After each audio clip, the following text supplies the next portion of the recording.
So these segments are tangent to circle D. That's segment AB and AC. And one of the big ideas from class was that if there's a point in the exterior of the circle, then the two tangent segments must be congruent. So we know that AC must be 10.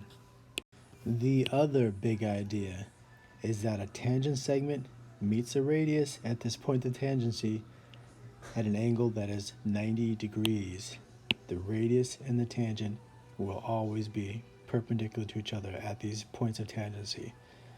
Therefore, if we're wondering what's closest to the length of AD, well, that's the hypotenuse of either of these right triangles. So we're just finding the approximate value of the hypotenuse in a right triangle where we know that the square of the hypotenuse is equal to the sum of the squares of the legs. So the hypotenuse AD squared equals the sum of the squares of the legs 3 and 10. 3 and 10. Now we can get to what the value of AD is equal to and see what it's closest to. Alright. So 9 and 100 is 109. But we want to know what AD is, so let's get rid of the squared function by doing the inverse, square root. And remember, algebra is just a bunch of BS, both sides. Square root of the left side, square root of the right side.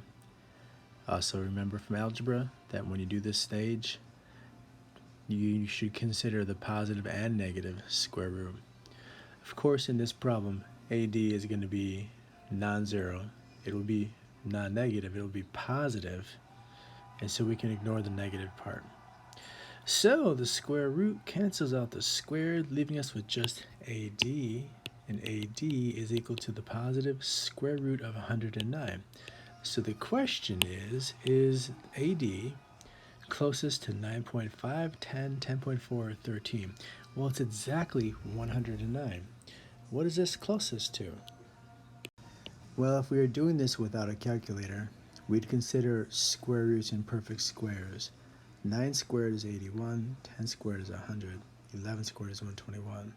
So the square root of 81 is equal to 9, and the square root of 100 is 10, and the square root of 121 is 11.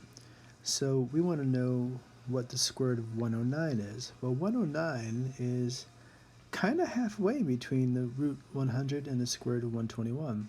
It's a little closer. It's only 9 away from 100, but 109 is 12 away from 121. So it's going to be closer to 10 than it is to 11, which begs the question, will it be closer to 10.0 or closer to 10.4? Well, since 10.0 is exactly the square root of 100, it's going to be fairly bigger than that. So I'm leaning quite a bit towards 10.4.